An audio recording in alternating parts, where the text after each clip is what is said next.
ಭಾರತ ಜಗತ್ತಿನ ಹೆಚ್ಚು ಜನಸಂಖ್ಯೆ ಹೊಂದಿದ, ಆದರೆ ತಿನ್ನಕ್ಕೆ ಉಳ್ಳಕ್ಕೆ ಒಟ್ಟ ಕಡಿಮೆ ಇಲ್ಲ ನಮ್ಮಲ್ಲಿ ಇವು ಅಮೇರಿಕಾ, ರಷ್ಯಾ, ಇಂಗ್ಲೆಂಡ್ದವ್ರಿಗಪ್ಲೆ ಅಗ್ದಿ ಸ್ಟ್ಯಾಂಡರ್ಡ್ ಹೈಪ್ಲೈ ಅಂಥವೇನಿಲ್ಲ ನಮಗೆ. ಖೂಬ್ ಖಾನ ಖೂಬ್ ಸೋನಾ, ನಮಗದು ಒಟ್ಟ ಕಂಬಿದ್ದಿಲ್ಲ ನೋಡ್ರಿ ನೀವು ಬೇಕಾದ್ರೆ ತಿನ್ನಕ್ಕೆ ಉಳ್ಳಕ್ಕೆ. ಅದೇ ಭಾರತಾಂಬೆಯ ವಿಶೇಷ ಆಶೀರ್ವಾದ. ಭಾರತ ಮಾತೆಗೆ 4 ಕೈಗಳದಾವು. ಆ ಭಾರತ ಮಾತೆಯ ಚಿತ್ರ ಬರೆದವರು ಅಬನೀಂದ್ರನಾಥ್ ಟ್ಯಾಗೋರ್. SSC question. ಅಬನೀಂದ್ರನಾಥ್ ಟ್ಯಾಗೋರ್ ಭಾರತಾಂಬೆಯ ಮಕ್ಕಳಿಗೆ ಏನರೇ ಅದ ಇಲ್ಲ ಅನ್ನಕ್ಕಿಂತ ಉಳ್ಳಕ್ಕ ತಿನ್ನಕ್ಕೆ ಯಾವತ್ತೂ ಕೊರತೆ ಇಲ್ಲ. ದೇಶ ಇಡೀ ಕಂಪ್ಲೀಟ್ ದೇಶದ ತುಂಬ ಬರಗಾಲ ಎಂದು ಬಿದ್ದಿಲ್ಲ. ಒತ್ತಟ್ಟು ಕೋಬು ಮಳೆ ಆಗ್ತದೆ, ಒತ್ತಟ್ಟು ಬರಗಾಲ ಬಿದ್ದರೂ ಅಲ್ಲಿ ಬೆಳೆದು ತಂದು ಇಲ್ಲಿ ಕೊಟ್ಟು ಬಿಡ್ತಾರೆ, ಬರೋಬ್ಬರಿ ಆಗಿಬಿಡ್ತು. ನಮಗೆ ಒಟ್ಟ ಆಹಾರದ ಭದ್ರತೆ ಅಭದ್ರತೆ ಅನ್ನೋದೇ ಒಟ್ಟಾಗಿಲ್ಲ. ನಾವು ಅದಕ್ಕೇನಂತಾರೆ ಹಿಂದಿ ಒಳಗೆ ಭೂಕೀಸೆ ಮನ್ನಾ ನೈ ಹೈ ಇಂಡಿಯಾ ಮೀ ಅಂದಂಗೆ. ಅಂದ್ರೆ ಹಸಿವಿನಿಂದ ಸಾಯುವ ಪ್ರಮಾಣ ಭಾಳ ಕಮ್ಮಿ ಅದ ನಮ್ಮಲ್ಲಿ. ಏನು ಎಲ್ಲಿ ಅದರ ವೈಯಕ್ತಿಕವಾಗಿ ಇಲ್ಲೊಂದು ಸ್ವಲ್ಪ ಅಬ್ಸರ್ವೇಷನ್ ಮಾಡಿ. ಬಾಂಗ್ಲಾದೇಶದವರು ಅಲ್ಲೊಂದು ಅವ್ರ ಪಕ್ಕದಾಗ ನ್ಯೂ ಮೋರಿ ದ್ವೀಪ ತಿಳಿತ್ತು. ಅದು ಆ್ಯಕ್ಚುಲಿ ಮೊದಲು ಪಾಕಿಸ್ತಾನ ಬಾಂಗ್ಲಾ ಇದ್ದಕ್ರೆ ಅವ್ರು ನ್ಯೂ ಮೋರಿ ದ್ವೀಪ ಅಂತೇಳಿ ಕೆಳಗೆ ಬಾಂಗ್ಲಾದ ಕೆಳಗೆ ಬರ್ತಾವ. ಅವು ನಮ್ಮನೇ ಇದ್ದು ಮೊದಲಿನೊಳದು. ಮುಂದೆ ಇವರು ಸ್ವತಂತ್ರ ಆಗೋಣ ಕೆಲವು ವರ್ಷಗಳ ನಂತರ ನಮ್ಮಿಂದನೇ ಸ್ವತಂತ್ರ ಆಗ್ಯಾರ. ಅವ್ನು ನ್ಯೂ ಮೋರಿ ದ್ವೀಪ ನಮ್ಮ ಅಂತೇಳಿ ಕೂತ್ಬಿಟ್ರೆ ಹೋಗಿ ಅಲ್ಲಿ ಏಳು ಹಂಗಲ್ಲ. ಅದು ತಂದ್ರೂ ಹೇಳಕ್ಕೆ ತಯಾರಿಲ್ಲ. ನ್ಯೂ ಮೋರಿ ದ್ವೀಪಗಳು ನಮ್ಮ ಅಂತೇಳಿ ಕೂತರು. ಅದಕ್ಕೆ 1 ಸಲ ಹೇಳಿದ್ರು, 2 ಸಲ ಹೇಳಿದ್ರು. ಭಾಳ ಮಂದಿ ಪ್ರಧಾನಿಗಳು ಬಂದರು ಹೋದರು, ತಲೆ ಕೆಡಿಸ್ಕೊಳ್ಳಿಲ್ಲ. ಅವಾಗ ಲಾಸ್ಟಿಗೆ ಏನಂದ್ರೆ ಇತ್ತೀಚೆಗೆ ಏನದಂದ್ರೆ ನರೇಂದ್ರ ಮೋದಿಯವರು ಏನಂದ್ರೆ ಬಾಂಗ್ಲಾದೇಶದವ್ರ ಜೊತೆಗೆ 1 ಸಲ ಚಲೋತ್ತಿಗೆ ಮಾತಾಡಿದ್ರು. ಅವು ನಿಮ್ಮುನಿ ಅದಾವ ನಮ್ಮ ಅದಾವ ತಡಿ ಇಟೇ ಕೇಳೋದಕ್ರೆ ಇಲ್ಲರಿ ಅವು ನಿಮ್ಮುನಿ ಅದಾವ ತೊಗೊಂಡ್ಬಿಡ್ರಿ ಅಂದರು. ಇದಕ್ಕೆ ಕಾರಣ ಏನು ಅಂದ್ರೆ ನಾವು ಬಲಾಢ್ಯ ಆಗೋ ತನಕನೂ ಅವ್ರು ನಮಗೆ ಕೊಡಲಿಲ್ಲ. ನಾವು ಬಲಾಢ್ಯ ಆದೀವಿ ಅಂಥೇಳಿ ಅವ್ರಿಗೆ ಗೊತ್ತನ್ನಿಸ್ತು. ನಾವು ಮಾತಿನ ದೃಢಿದೊಳಗೆ ಎದುರಿನ ವ್ಯಕ್ತಿ ಮಾತು ಆನ್ಸರ್ ಕೊಡ್ತಾನ ರೀ. ಸರ್ ಸೈಡ್ ಕೊಡ್ರಿ ಅಂದೇವು ಅಂದ್ರೆ ನೀವು ಸಾಮಾನ್ಯ ಜನರು ನೋಡ್ರಿ ಜರ ಸೈಡ್ ಕೊಡ್ರಿ ಅಂತಂದ್ರೆ ಆಯಿತು, ಆಗಲ್ಲ ನೋಡತ್ತಾರ. PSI ಇದ್ದವರು ಅವ್ರ ಸ್ಟೈಲ್ದಾಗ ಮಾತಾಡ್ತಾರೆ ನೋಡ್ರಿ.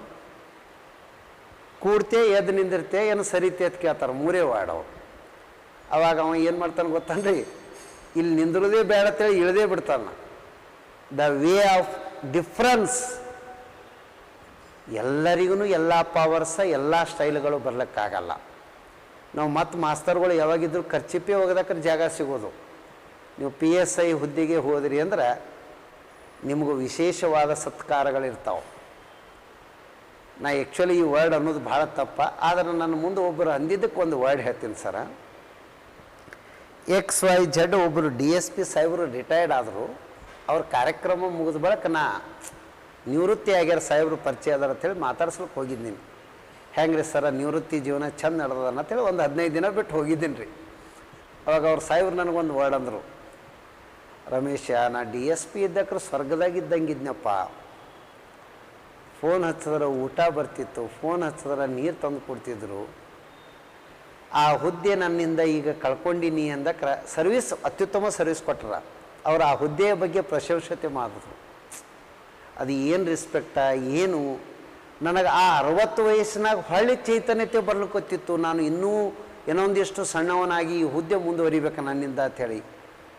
ಏನು ಅದ್ಭುತ ನೌಕರಿ ಅದು ಅಂತ ಹೇಳಿದ್ರು. ಅವರು ವರ್ಣನೆ ಮಾಡಿದ್ದು ನೋಡಿ ನನಗೊಂದಿಷ್ಟು ಕನಸುಗಳು ಬಂದಿದ್ದು. ಹೀಗೆಲ್ಲನೂ ಹುದ್ದೆದಾಗ ಅದಾನ ಅಂಥೇಳಿ. ಅಂದ್ರೆ ಆ ರೀತಿ ಪವರ್ ಎಂಜಾಯ್ಮೆಂಟ್ಸ್ ಇರ್ತದೆ ಅಂತ ಹೇಳ್ತಾರೆ ಅವರು. ಈಗ ನೀವೆಲ್ಲ PSIನೇ ಆಗಲಿಕ್ಕೆ ಯಾಕೆ ಇಷ್ಟಪಡ್ಲಕತ್ತೀರಿ, ಯಾಕೆ ಬೇರೆ ನೌಕರಿ ಕೊಟ್ಟರು ಅವಲ್ಲತ್ತೀರಿ? ಇಲ್ಲ ರೀ, ಅದನ್ನೂ ತೋತಿರಿ. ಕರೆ PSIದೊಳಗೆ ಗತ್ತು ಗಮ್ಮತ್ತು ಎರಡೂ ಅದ. PSIದೊಳಗೆ ಎಂಜಾಯ್ಮೆಂಟ್ಸ್ ಅಂದ್ರೆ ಎಂಜಾಯ್ಮೆಂಟ್ ಅಂದ್ರೆ ಹಿಂಗೆ ಎಲ್ಲರೂ ಅಡ್ಡಾಡೋದು ಹಂಗಲ್ಲ ರೀ. ಹುದ್ದೆಯ ಜೊತೆಗೆ ಸಂತೋಷವನ್ನು ವೃದ್ಧಿ ಮಾಡ್ಕೊಳ್ಳೋದು ಅಂತಂದು ಜಾಬ್ ಎಂಜಾಯ್ಮೆಂಟ್ ಅಂತೇಳಿ ಅದ. ವೆರೈಟಿ ಪ್ರಕರಣಗಳು, ವೆರೈಟಿ ಮುಖಗಳು, ವೆರೈಟಿ ಸ್ಥಳಗಳು ಎಲ್ಲಿ ಹೌದ್ರೆ ಅವು ಒಂದು ವಿಶೇಷಣೆ ಬರ್ತದೆ ಸರ್. ಮತ್ತು ನಾನು ನಿಮಗೆ ಈಗ ಎಲ್ಲರಿಗೂ ಹೇಳ್ತೀನಿ, 16 ವರ್ಷದ ಅನುಭವದಾಗ ಈಗ ನೀವು ನನ್ನ ಪಾಠ ಕೇಳಕತ್ತೀರಿ, ಈ ವಿಧಾನನೇ ಬೇರೆ. ನಿಮಗೆ ನನ್ನ ಬಗ್ಗೆ ಕಾಳಜಿ ಇರಬಹುದು, ಇವ್ರು ನಮ್ಮ ಸರ್ ಅನ್ನೋದ್ರ ಬಗ್ಗೆ ನೆನಪಿರ್ಬೋದು ಮುಂದೊಂದು ದಿನ. ಆದರೆ ಇವತ್ತು ನೀವು ನನಗೆ ಎದುರಿಗೆ ಮಾತಾಡೋ ಹೊತ್ತಿಗೆ ಈ ಸ್ಟೈಲ್ ಏನದಲ್ಲ, ಸರ್ ನಮಸ್ಕಾರಿ. ಈಗ ಒಂದು ನಿಜವಾದ ಗುರು ಶಿಷ್ಯನ ನಡಬರ್ಕಿಂತ ಸಂಬಂಧಗಳು 8-10 ವರ್ಷ ಆ ಪೊಲೀಸ್ ಡಿಪಾರ್ಟ್ಮೆಂಟ್ದಾಗ ಮಾಡಿದ ಬಳಿಕ ಈ ವಿನಯ, ಈ ನಮ್ರತೆಗಳಲ್ಲಿ ಪ್ರಮಾಣ ಕಡಿಮೆಯಾಗುತ್ತದೆ. ನಾ ಟೋಟಲ ತಂದಿಲ್ಲ, ಪ್ರಮಾಣ ಕಡಿಮೆಯಾಗುತ್ತದೆ. ನಾ ಭಾಳ ಅಬ್ಸರ್ವ್ ಮಾಡಿ ಹೇಳಕತ್ತಿರ್ತೀನಿ, ಯಾವುದೇ ಹೇಳೋದನ್ನು ಸ್ವಲ್ಪ ಅಲ್ಲಿ ಎಲ್ಲೋ ಒಂದು ಕಡೆ ಏನು ಬಂದುಬಿಡ್ತದಂದ್ರೆ, ಈ ಸೊಸೈಟಿ ಕೊಡುವ ರೆಸ್ಪೆಕ್ಟದಿಂದ ನಾವು ಎಲ್ಲೋ ಒಂಥರ ಆಕಾಶದ ತೇಲ್ದಂಗೆ ಆತಿರ್ತದೆ. ಅದು ಆ PSI ಪೋಸ್ಟ್ನಾಗ ಹಾಗೆ ಇರ್ತದೆ. ಅದು ಎಲ್ಲೋ ಒಂದು ಕಡೆ ಸ್ವರ್ಗದಾಗ ಅಡ್ಡಾಡ್ದಂಗೆ ಅನ್ನಿಸ್ತಿರ್ತದೆ. ಅದು ಒಟ್ಟಿನಲ್ಲಿ ನಿಮ್ಮ ಆಸೆಗಳು ಪರಿಪೂರ್ಣಗೊಳ್ಳಿ, ನನಗೆ ಅದೇ ಖುಷಿ. ನೀವು ಅದರ ರಿಯಲ್ ಲೈಫ್ ಏನದ ಅನ್ನೋದು ಎಂಜಾಯ್ ಮಾಡಬೇಕು. ನೀವು ನಿಮ್ಮ ಅನುಭವಗಳನ್ನು ರಿಟೈರ್ಡ್ ಆಗೋದಕ್ಕೆ 4 ಮಂದಿಗೆ ಹೇಳ್ಕೋಬೇಕು ಏನು, ಅದು ನಿಜವಾಗಿ. ಹಾಗಾಗಿ ನಿಮ್ಮ ಪ್ರಯತ್ನ ಈಗ ಏನು ಚಂದ ನಡೆದದಲ್ಲ, ಅದು ಬರೋಬ್ಬರನೇ ಆಯಿತು. 1 ತಿಂಗಳು ಪೋಸ್ಟ್ಪೋನ್ ಆಗಿದ್ದೂ ಚಲೋನೇ ಆಯಿತು. ನಿಮಗೂ ಓದ್ಕೊಳ್ಳೋಕೆ ಸ್ವಲ್ಪ ಟೈಮ್ ಸಿಕ್ಕಂಗೆ ಆಯಿತು. ಹಾಗಾಗಿ ಈ ಒಳ್ಳೆಯ ಪ್ರಯತ್ನಗಳನ್ನು ಬಿಡಬಾರ್ದು.